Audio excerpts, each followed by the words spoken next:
Hi, I'm Pip Hodgson. I'm Senior Product Editor at SheerLuxe, and I'd love to show you around my home.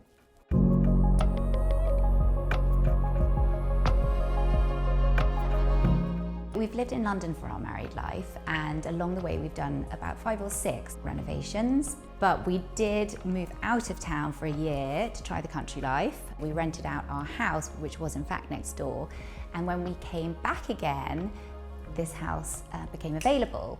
Obviously they were our friends, so it was interesting buying a house from your friends and then feeling like, oh, maybe you want to put your own stamp on it.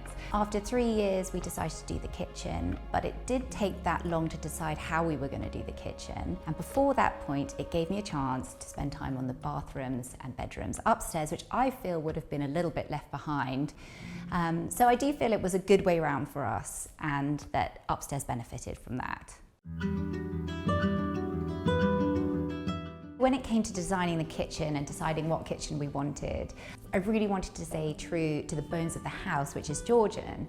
I had a little image on Pinterest, which was the corner of a kitchen island with large square drawers and the Georgian handles, and I thought, that's definitely my starting point. And I had seen the floor and the tiles somewhere, and I thought, I've got to have them. And then we used Blake's London, who are an incredible kitchen company, who certainly brought it all to life. I was introduced to Amy Hicks, who is their senior kitchen designer, and who was amazing. And between her and the project manager, Nikki Foster, the process was enjoyable. With each project, I think I've had the long deliberation. Shall I go for the real marble worktops, or shall I have a substitute? And each time I've always plumped for a porcelain worktop, in fact. This one is the Calicato by Atlas Plan, and I love the warmth in it. It's not just a grey and a white, it's got the brown running through it, which links in with the woods and the antique brass taps and hardware. While it's quite a neutral colour palette, there's lots of different textures and tones, and I think that's really important to keep it interesting. Probably up there on the most important things for me in the kitchen was the lights, and I found these beautiful bone wall lights from Charlotte Pack. They were so perfect, and I've loved them. I've loved them ever since. I do get asked a lot about the flooring. It's lap cedar stone, and they actually come in strips, so it's much easier to lay than you would think. I also get asked a lot, how is it to clean? And I would say it's brilliant. It really hides the dirt, especially when you've got dogs, particularly when you've got quite a neutral scheme. It really adds interest, having an interesting floor and an interesting texture. I have a few favourite features of this kitchen. Number 1, the pantry. Sort of a breakfast bar, but also dinner. So I have my air fryer in here. It's a great place for snacks, teas, coffees, supplements. And my favorite drawer is probably the crisp drawer. But don't tell the kids. Another great feature I love in this kitchen, which Blake's helped with, is hiding the appliances, the oven and the fridge. So when they're not in use, the doors can be closed and you just have a lovely run of Georgian cabinetry. Essentially, this corner of the kitchen, the snug, is the kitchen extension because the kitchen did end here. It's brilliant then for sitting and watching TV whilst people are in the kitchen and in the evenings. Another lovely feature that I really wanted to add to the house was the arch windows, and in the bronze metal, just a nod to the Georgian bones of the house. This is obviously the dining area where we eat and we entertain. Also, this is our drinks cabinet. An amazing feature is the fridge, which is brilliant for entertaining. You can actually reach from the drinks cabinet from the table. I'm only saying.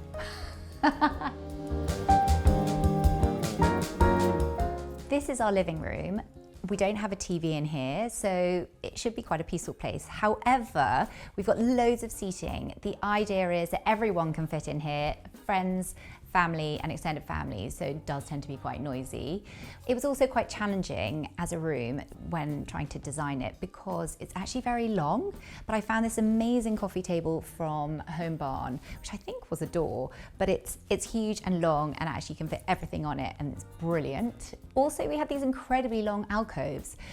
So in the end, I decided to build in some cabinetry, which actually not only did that give us a lot of storage, but another area for drinks, another area for seating, and I just think it made use of the space. One piece of furniture that I really love in this room is the dresser. It's from Charpentier Antiques on the Lily Road, and it was an investment at the time, but for the last few houses it's worked in every space. It really found its place in each house, and it's really added character and depth to each room it's ended up in, and I really cherish it and will never let it go. I wanted to link with the kitchen a little bit, obviously with the green, and I got these amazing floral armchairs, which I love so much, but I've then tried to use other colours and textures and stripes and pattern just to make it a little bit more cosy and a little bit more eclectic and more interesting. Antique wall lights are a great way to add a little bit of personality. I've got the really fun lamps from Bettina Ceramica with the lovely lampshades from Pantry Hall, and then various other lamps around the room. These ones are rechargeable, which are really useful, and some nice ones either side of the drinks area.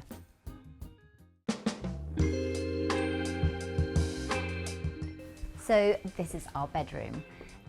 One of my favourite things in this room has to be the wallpaper. I had a sample of this sewn seaweed lace wallpaper with me for the last few years, and I've never been able to put it up until now, and I've finally got the go ahead and I love it so much and I will never tire of it. It feels quite New England, particularly with, I found this lovely Anthropology mirror, and it's such a statement piece, but I really think it really suits the wallpaper. Also with the paneling and this gorgeous headboard, which is covered in a Penny Morrison Dahlia print fabric. I just think, again, it feels quite sort of Nantucket vibes. With the frills, it all just ties it all together. This is our ensuite bathroom. I wanted it to, again, be traditional, Georgian in style. I fell in love with the idea of the checkerboard floor with a very soft pink cabinetry.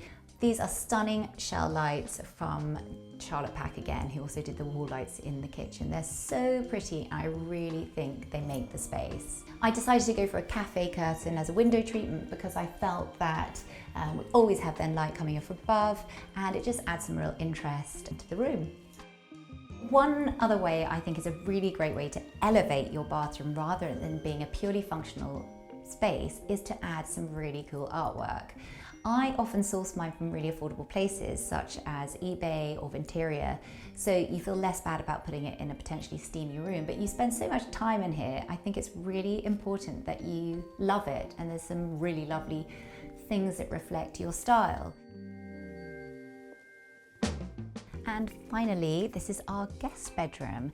Somewhere that we've panelled, we've put in a super king bed because I feel that was a non-negotiable. You really want your guests somewhere cozy and inviting and comfortable to stay, because you really want them to sleep well and to have a really good time. For the wardrobe, I've also echoed the arches from downstairs, again the Georgian vibe, and just having some continuity through the house. I think it really ties everything all in. I really enjoyed in here as well layering the different fabrics again with the different colours and patterns. I started with the Howl fabric, which is on the headboard and on the skirt. It's a lovely deep sort of truffle mustard colour, and with that I've put the Jean Monroe floral, which is on the small chair. I love all of Jean Monroe's florals, I really do. So it was great to get that one in. And then finally I used the long trove cushion for the bed, which again ties it all together and hopefully makes it somewhere people will want to stay and come back. I hope you've enjoyed the tour. I've loved showing you around, and thank you for watching.